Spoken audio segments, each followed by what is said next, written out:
So this is about what I call the basic Lean-Agile Solution Team, or BLAST. It will look like Scrum at Scale or Nexus, but it predates both of them by over a decade. And in fact, it looks very suspiciously like them. I don't know if I inspired it or not, to be candid. I've never been given any acknowledgement, but it was at a site that Jeff had been in, so I know he knows about it. Anyway, there are a few things interesting about this. One is how I came up with it. Literally came up with it on the spot, talking to a client. But perhaps more important is after we've had basically about 2.5 days of training and theory presented and practices, it really only takes about an hour to get the idea of what it is. And I'm not saying it's, if I was to teach this for someone to actually apply it, I'd probably do a little bit more. But experienced people, I think, can take this concept right away. So there are a lot of interesting things with that. Now, what I'm planning to do is kind of go through the case study as I was there. And what I did up to a point, up to the solution, but not the solution. I want to see then if you can figure out the solution. Okay, so using some of the things. And it's not a test. Part of it is actually, to be candid, I'm not sure I'm conveying enough of how you use the principles and the factors for effective value streams. So it's also feedback for me to see how it happens. Okay. So I've made this as a regular presentation. Now you don't need to know about me, but that's me. Okay. So the history of BLAST, actually, it happened in 2009. I say 2007, but it was actually 2009, I think. Well, it could have been then. This is so far back. I don't really remember, but I remember it was about then. I was at a client where good teams couldn't coordinate well. I was suggesting that using flow theory constraints would be useful. And this really is, about different approaches. Do we want to take a minimalist values and principles, or do we want to create a framework that kind of shows us our problems, doesn't help us solve them? So yeah, I'm actually saying that I came into a case where Scrum was being done extremely well and was having problems with it. Or do we use principles and effective value streams to move forward? So here was the situation. I came into a client, I think they weren't that big. It was about 150 developers. Okay. It was a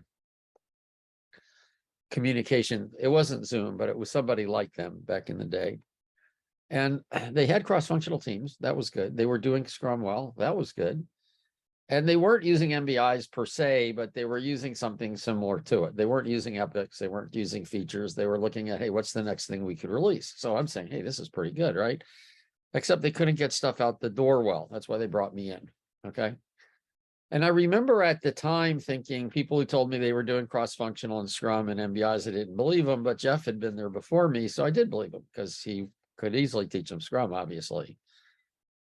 And I was talking to basically, I don't remember his title, but it was basically the director of development. He had all 150 people under them, and he seemed very savvy. So I was kind of confused by this, because I felt if you were doing those three things, you should be doing okay, at least at the time. Now I understand the need for a more holistic approach, but at that time, this was still kind of early. Well, I say kind of early. I've been doing Scrum for almost a decade, but it's still kind of early in my whole transition of things. So the team organization was basically this. I'd asked them about that. They had different product lines. And like product line A had, their applications. And then there was a component team for that product line. And then product line B had its set. And there were probably more than two, but this is just for illustrative purposes. And then there was a system-wide component team. Now, if you think about it, this makes total sense. Because you don't want to be duplicating the information in the components. So that made sense. Okay. And what happened is when you had a project, like in this case, we had some enhancement to the product line A, you'd have all of product line A, some of their component team, and a few of the system-wide component team. And these three teams would work together. That was the idea. So you had a big team, a medium team, and kind of a small team working on it. Okay. And looking at the individual teams and how they worked wasn't affording a solution. And I can still remember, I don't remember the details, I just don't remember that well, but I can remember that we spent about a day trying to figure out what was going on. And this is why maybe it was 2007, because it was in the early days of value stream mapping. I was using it, but I wasn't using it a huge amount. And I could not understand why they couldn't get done. I was investigating every little piece of the workflow, and every little piece of the workflow seemed to go well. But I remember being confused. So I said, hey, look, let's map out what's going on. So I go to the whiteboard. This was back in the day when people worked in the same room. Yes. And I said, okay, so you got an MBI. And I just, that's not what they called it, but whatever, it was equivalent. And I said, okay, you split it up according to the 3 teams. You can see the full application team is bigger than the component for the application and just a few people working on it. And we split it up. And then now here's what's interesting. Although they're pulling from this product backlog and actually now creating their own product backlog. And then this is, you can imagine that what would now happen is that each team would build what made more sense for them. I mean, that's just how it is. You got a team, you're supposed to get your job done. So that's what they did. And after 2 weeks, they would get something done. They'd work on it. And what they couldn't do is integrate it. Because did or did not?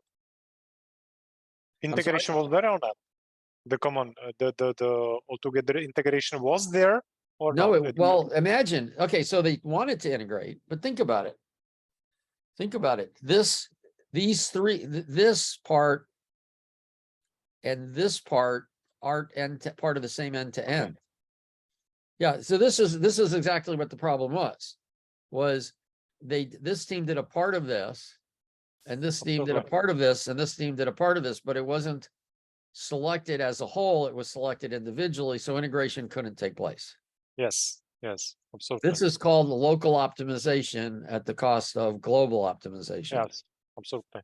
You see how that makes sense? Absolutely, yes. Yeah, I mean, and you'd almost expect this, actually. So it wasn't a surprise. Yeah, David. Oh, you're both David. You know who I mean. Yes, I am just curious. How is it that they selected what they were working on? Was it because it was something that interested them? Was it easy stuff to do? Great question. What was driving them to select what they did? It was a combination. I mean, each team may have done it their own way, but basically it was a combination of, we can get this done and see how it's working. Or, some teams take just the opposite approach. Hey, let's take the tough nut to crack so we can see if we're doing it well. But mostly it was just like, okay, we're building it in pieces. So these guys would think about what they're going to build in pieces. And then the order would be, what's the easiest way to build this over 6 weeks? So I would say the easiest way to build it over 6 weeks was the driver. There were different approaches in how to do that. Take low-hanging fruit, take the tough thing, do something simple. That varied across the teams, but it was what the team thought was the best way for them to get their part done. And you'd expect that because that's how they were trained. I'm a Scrum team. I'm doing my thing.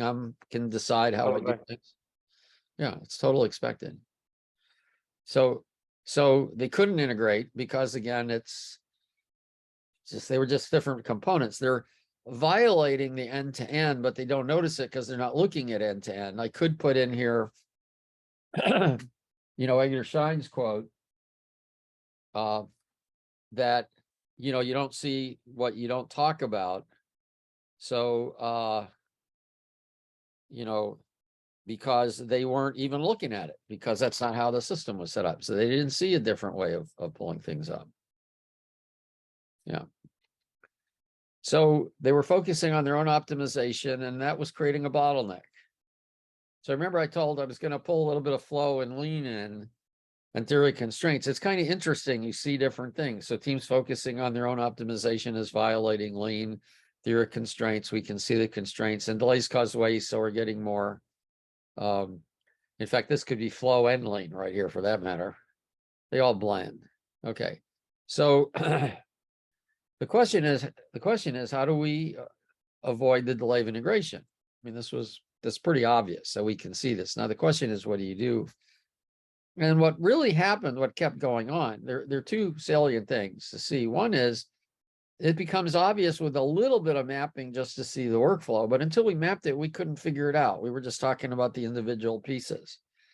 So it's kind of obvious when I look at it now, I'm like, how did I not know this just from them talking about it? And the reason is I was coming in it with how do you do Scrum more effectively, which is still about individual models and things. So that was kind of somewhat of the interesting thing. So of course you do it another time, you still can't integrate. Actually, maybe they could have integrated this one, maybe something, but you can't get a full integration. And then finally, when you get everything, what's happening is this concept of what I call accumulated risk. Accumulated risk is I built something, but I haven't finished like it at the MBI or the feature level. So there's still a risk. Hey, is it going to work? Okay, I've solved the stories, but is the feature thing going to work? Are the MBIs when I put them together going to work? You don't know that. So you're accumulating risk every sprint when this isn't done. Now, even in sprints, you accumulate risk if you have stories done, but not a feature done. So it is actually an important concept to realize that we want to focus on finishing. We want to focus on finishing, of course, not just to keep work in process low or within our capacity, not low. I mean, don't do anything and it's low. But keep it within capacity. We always talk about focusing on finishing for that, but it's also worth focusing on finishing to keep accumulated risk low. Pick things to finish the story or the MBI. Okay. So at this point, they now could integrate, but two things happen. They'd scheduled this for 6 weeks, so they've already started something else sometimes. And if not, this is just waste anyway, because you could have integrated. Okay, so that's kind of the issue at this point where we can do this. And this is basically induced work because it's been caused by the delay. We would not have needed another couple of weeks to integrate. So this is how we create waste and things. So let's reflect. Or any questions on this? So if we seem okay, though. Yeah. Okay, so let's reflect. So I love this quote by Peter Senge. Today's problems come from yesterday's solution. So yeah, Scrum's was a great solution for individual teams, but we're not having autonomous self-organizing teams here, independent. They are cross-functional, but they're not really independent. And we made them autonomous, but maybe they shouldn't be. Maybe they need to look within the context of the whole. And I love this quote by Schopenhauer. The task is not so much to see what no one has seen yet, but to think what nobody has thought yet about that which everybody sees. This could be a good counterpart to the insanity doing the same thing over and over again, expecting a different result. What we're saying with that is, well, we can look at the same stuff, but we got to think about it differently, even though we've all seen this. The other thing is that's important from Edgar Schein is everything's incomplete. The fact that Scrum is simple and a simple start and it's incomplete, it actually limits what we look at. We do not think and talk about what we see what we're able to think and talk about. So we want to recognize that having a spotlight on certain things is not necessarily a good idea because maybe the solution is elsewhere. Yes, David.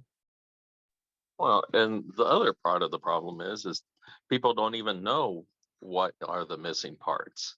They know parts are missing, but they don't know what it is. You don't know what you don't know. That's absolutely right. And what you have here, though, is an interesting problem because, yes, of course, you have to be incomplete. Everything is incomplete. Even Wikipedia is incomplete, besides being wrong sometimes. But the point is, can you find the information you need when you need it? That's the real question. And that's important piece. So here's the other piece that's very important. So I've paraphrased this. I'll tell you the paraphrase, and I'm actually going to read it. Deming says basically, theory without practice is useless, but practice without theory is expensive. And that's what he's saying. Experience teaches nothing. In fact, there's no experience to record without theory. Without a model to explain your experience, you have problems. He said that's their downfall. Then people copy examples and wonder what's the trouble because they don't have a model to explain what's going on. They look at examples, and without theory, they're not learning anything. They're just learning how to inspect and adapt better.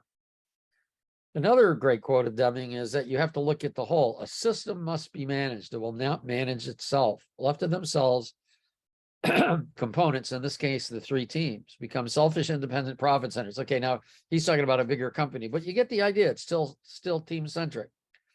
And I want to be very clear about this. He's not saying people are bad. He's saying this is just the way it is.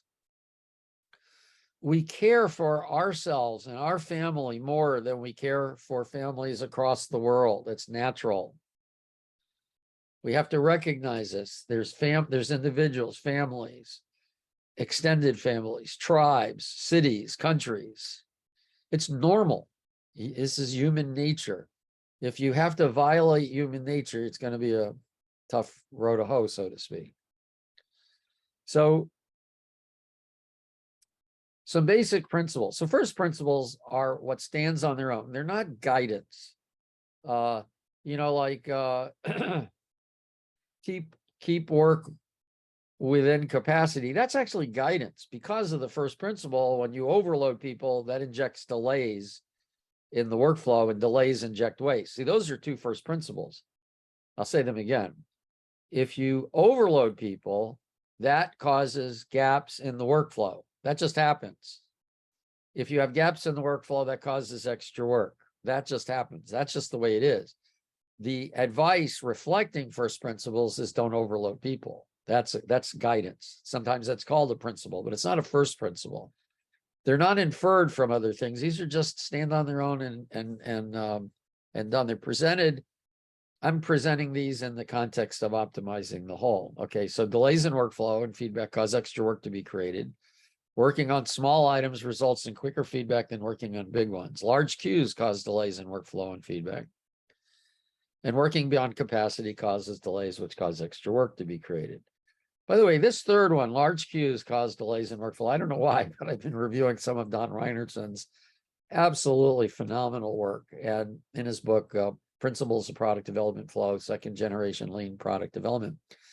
And what's really interesting, as a lot of people worry about cycle time and lead time and all that, which he doesn't discount per se, but those are lagging indicators. In other words, you can't measure cycle time until it's been done, but you can see cues.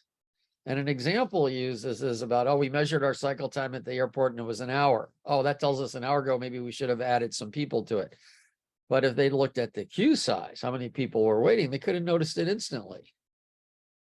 So if we come back with this and look at this, if we look at this with this idea that delays, we could say the queue we have is unintegrated work. That queue is growing.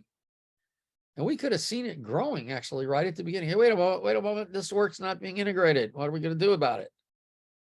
Now that would have been a bit advanced, I admit. But you can actually see it now that you're looking at it. You couldn't see it before if you weren't kind of looking at it.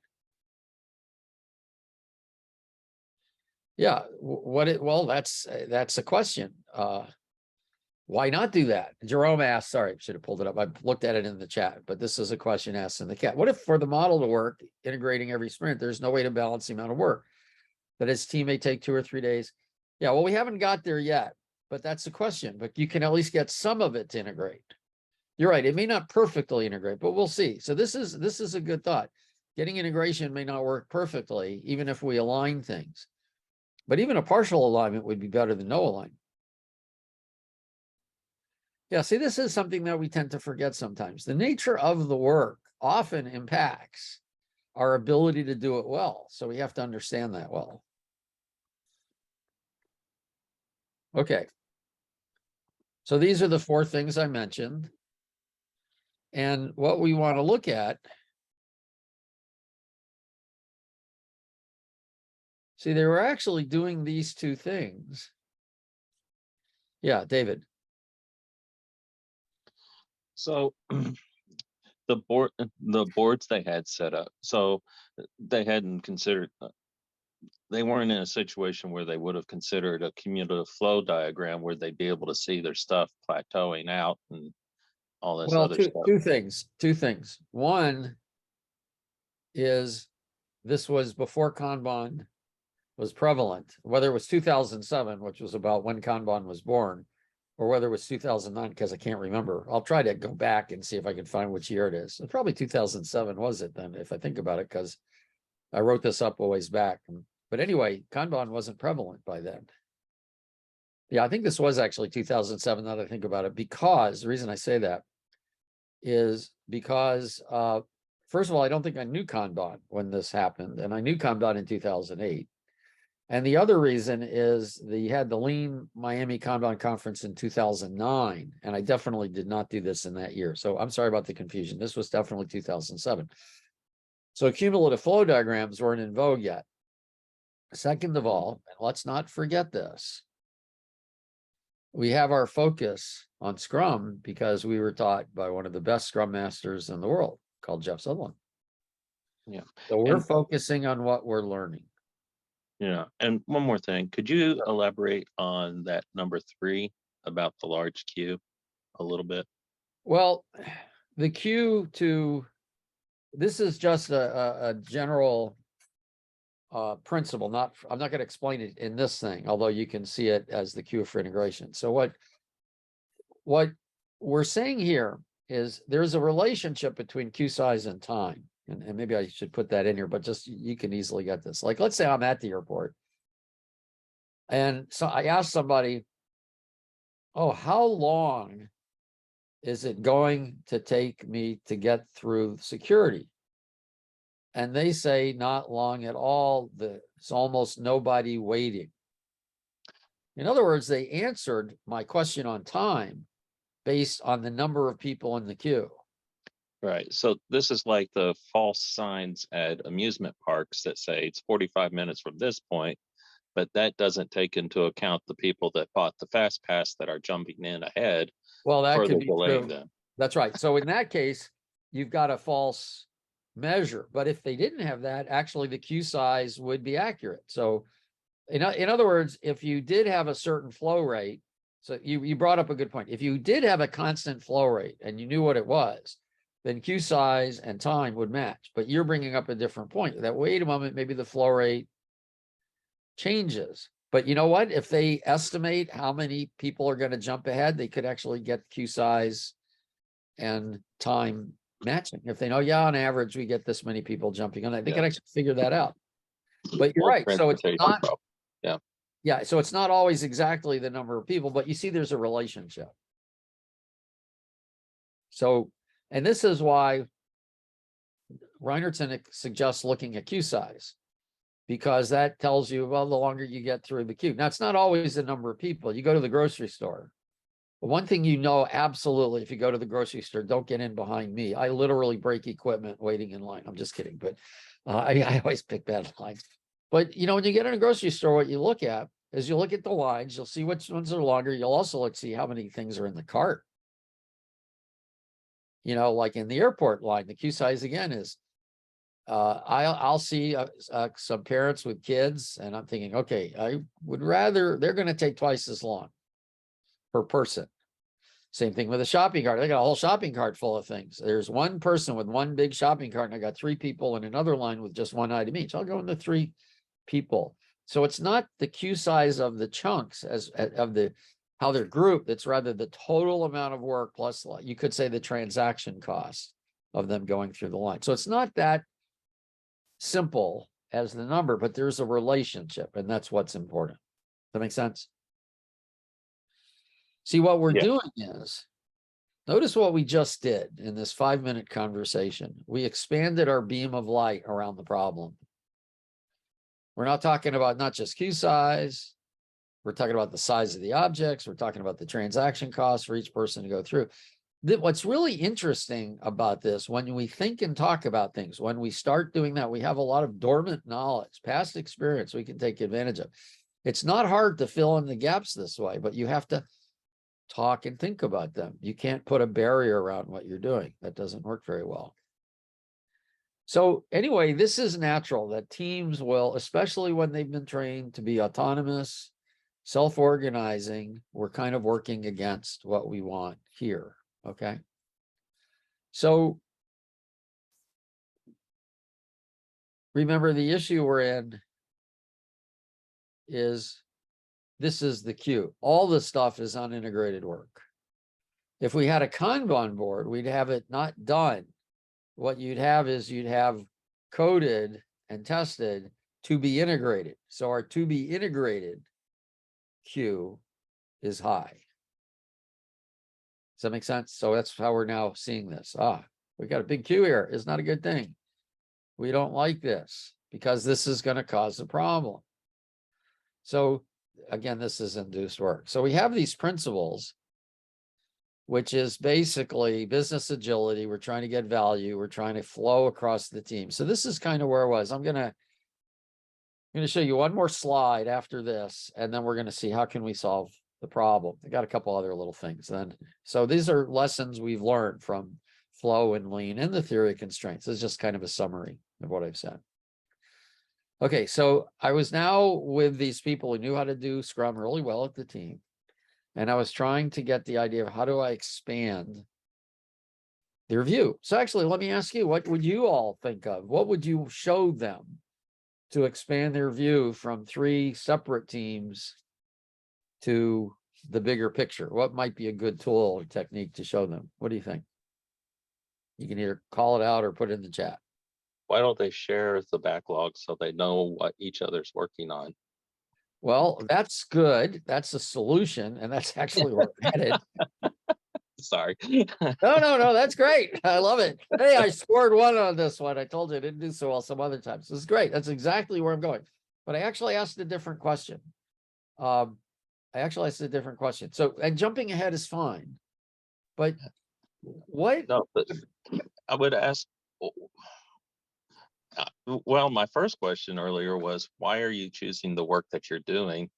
And then what happens? And then followed up by, well, okay, so how does that relate to the work the other teams do that needs to come together? Okay, well, again, David, you're forgetting you're under the lamppost. Yeah, I am. Well, you're not under the lamppost. You're out of the lamppost. They're under the lamppost. Yeah. So they don't see that. Okay. So my question, let's rephrase the question.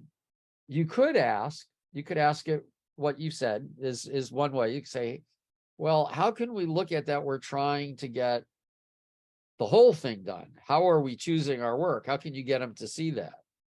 Now, what I decided to do, because I'd had success with it before, I guess, was we'd had this diagram. We talk about business discovery and business delivery. And, like this is obviously a very coarse value stream map in a sense. This is a generic thing. You got priority planning, staging, they're ready to pull it. And then they go through and they do incremental deployment, and they get support and feedback. So this is how people would think about things from a linear process of what's going on. But this iterative development is the real issue. I should say incremental, because they're doing increments. What they really had was this. They had 3 pieces, the 3 teams. And what they really had was a shared backlog, although maybe they weren't implementing it. See, this was the detail. This is what you're talking about. You were already looking at it this way. I was trying to get it that these weren't 3 separate teams that then integrated. These were 3 separate pieces in a bigger picture of flow. Yeah. So that was just a different way of saying it. What you said, I might have said that and been just as effective. I'm not saying this is better. I think also part of my problem is that I learned from working in a systems engineering group where we were developing entire systems and we had sub teams. And so you had to look at the whole thing. That's right. But it's not taught that way, to look at the whole thing. When you do look at the whole thing, problems disappear. I want to say this again. This is actually this is pretty important. When you do look at the whole thing, problems go away. See, the idea of having problems and then solving them is not as good as taking a perspective that avoids the problems in the first place. I'm going to say that again. This is really important because this is actually one of the biggest differences between inspect and adapt and just empiricism or empirical process control and using theory. Having having a way to see the whole and having a way to avoid problems is, so I can't quite say it as good as I said before. That's why I'm glad I got the recording on. You know, avoiding the problem by taking a different perspective is better than having to hit the problem and then solve it. And this is one of the reasons I think Scrum is so expensive, is because you have to hit the problem and then it doesn't even tell you how, but why even hit the problem? See, what you're saying is, if I just pulled from a common backlog in the first place, which I would see if I saw the global perspective, I wouldn't have to solve the problem. But I don't see it. So this is another piece to it. Like, and we can see this individually, which is what's kind of weird. If I have something like an MVP or an MBI, something I'm going to release, and I've got, say, 2 features, and I could either take this story or this story, which one would I pick to finish? Would I pick this one, or I would pick this one, and why?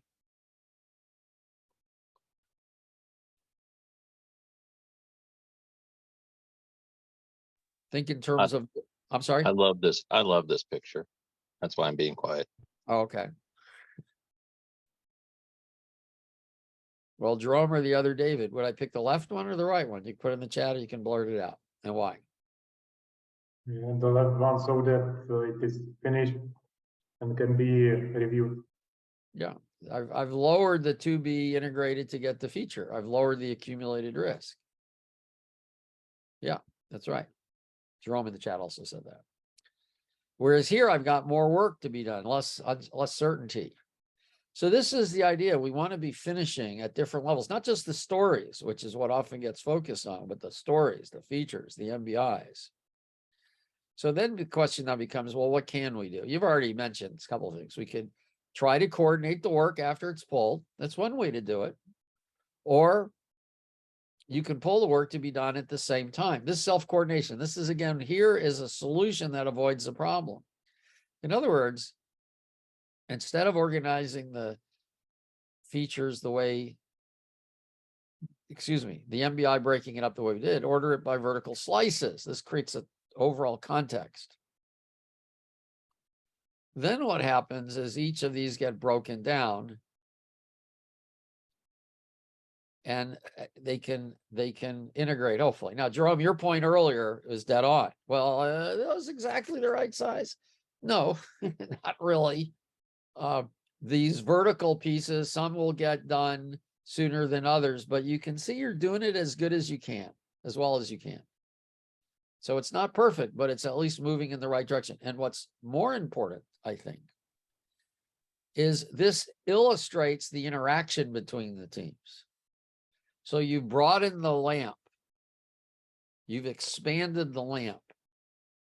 And you can see what you need to be looking at to include the context that's created by all 3 teams working together.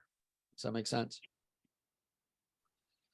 See, that alone is an important concept, that at least we look at the right stuff. You have to be aware of it and talk about it before you can solve it. Yes, David. Yeah, and that time that is left over from them having the imbalance of work can be utilized in some other way that the team is neat, because there's highly likely things that have been neglected that need attention that they could use this time to get, they could use to address. Yeah. That's right. This is where efficiency comes in, that we can build higher quality stuff at less cost. This is the concept of lean.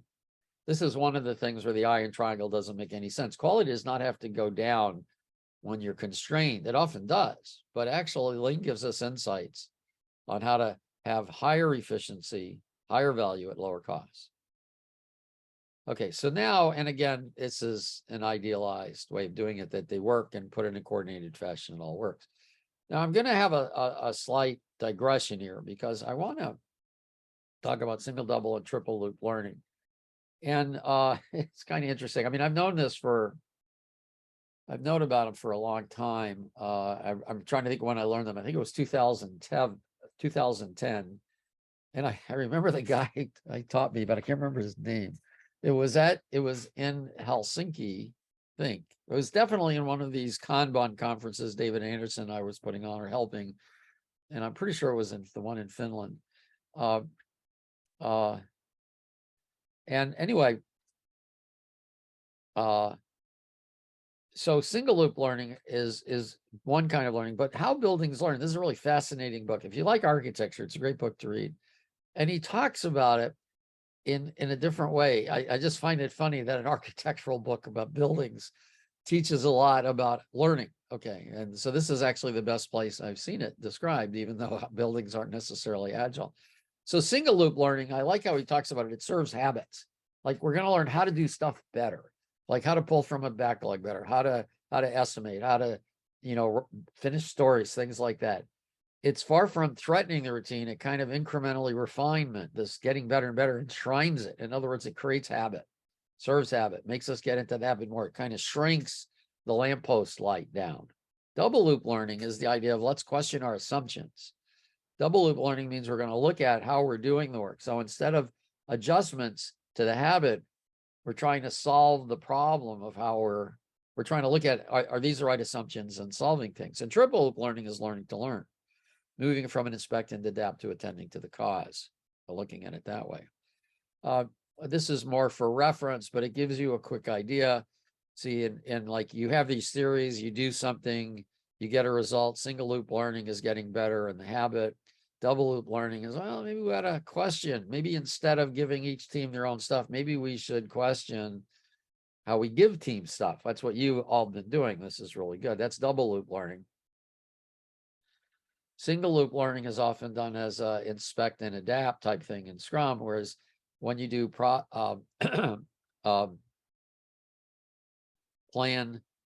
do, study, act, what you're doing is the plan, do, study, act is you're checking this and you're checking. The study is both, hey, can we do this better? And maybe we should be checking our assumptions. And triple loop learning is basically learning how to learn better. So this is an integral part of Agile. Okay. So basically, I remember I had gotten stuff done. They basically would finish this till the MBI. Now, what was interesting was somebody said, oh, you're just making a bigger team. And I remember at first I was thinking, no, that's not what I'm doing. But actually I was doing that. And I thought it was a brilliant observation. In other words, these three teams were now working as one team. So what's interesting to note is that when you align them up here and you give them the same purpose, they work, the team notion expands. And I thought that was big. Now, I remember this client, they had just gone from cross-functional teams to these component teams, and now they had a different way of thinking. So like when I say their choice, they could have done two things. They could have done the shared backlogs. Okay, and this is what I did in 2007, and I since called basic Lean-Agile Solutions Team. I've got a write-up of it years ago that demonstrates I had done this then. And I didn't recommend to them that they reorganize into cross-functional teams because I hate when when companies reorganizes and then reorganize again, that can be very crazy making. But the choice was obviously there. My feeling was at a minimum, they could use shared backlogs. And if they want to reorganize, they could do that too, but they would have to make that decision. Okay. This was when I started talking about if you consider Scrum to be a partial implementation of Lean, your Scrum will improve. Okay. Actually, Jeff presented this as an example at a Scrum conference of being a great way of doing Scrum because they did reorganize this way. Okay. And what I have here is, this is basically the model for Amplio at the team. What's quite interesting is if you convert it, I'm not going to go through this. It's pretty clear what these different pieces are. But what's interesting, you can see how a single team would work. What's interesting is basically I've just scaled up. I'm just scaling up to the way BLAST would work, which would be you can have team of teams or individuals. It works kind of the same way because the methods are scale free. Amplio is a pattern language. I'm talking a little bit more now how it fits in. This is really one of my top 3 books to read. Each of these different ways of backlog management, it can be thought of as a pattern. It's a collection of patterns to work together. It's agnostic. And the advantage of this is that you can plug and play pieces, plug and play the pieces to it. Okay. So you got this structure of all these different components. I'm going through this fast just to give an idea of how it fits for those who are interested, but I'm going to show something in just a second.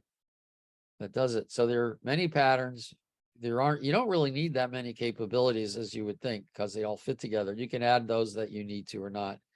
And you can have an intelligent start by saying, oh, let's just start with the patterns as if they were Scrum. So you can actually start with this can be a fairly significant system, and you can start easily by just picking the ones that do Scrum and get a quick start. That's the idea. Time boxing or flow, really just a couple of questions. So let me show you the basic Lean-Agile Solution Team. Again, we start with, you can think of, you got Amplio, those pieces work. But basically, BLAST is simply, I've just scaled it up. Same idea. I'm now saying my whole, which used to be the team and the individuals, my whole is now the 3 teams working together and the individual teams. And that's what's important. So basically, we have literally the same steps, but just at a different scale. Okay. And you can have variations. Teams can work with Kanban, or they can work with Scrum. It's not limited to just one way of doing it, and that has some power to it. 2 more slides. Now, do we have a one-off? I actually considered this a one-off. I did this back then, and I didn't really think that much of it. It's just, okay, I went into a client, I helped them, good job. And then I came across Nexus a few years ago, and I said, wait a moment, this looks just like BLAST, or I didn't have the name for it. This looks just like what I did back in 2007. So I realized that people are looking for solutions, and I came up with this idea of well, I ought to formalize it. So that's when I formalized it. So that's why you haven't heard about BLAST over the time. It was done back in 2007, but I've since formalized it because now people like solutions. Although notice I came up with it just by using first principles, and using first principles, I could avoid problems. Okay. This is one of my favorite quotes by Bucky Fuller. I'm enthusiastic over humanity's extraordinary and sometimes very timely ingenuity. If you are in a shipwreck and all the boats are gone, a piano top buoyant enough to keep you afloat that comes along makes a fortuitous life preserver. That is not to say that the best way to design a life preserver is in the form of a piano top. I think that we are clinging to a great many piano tops and accepting yesterday's fortuitous contrivings as constituting the only means for solving a given problem.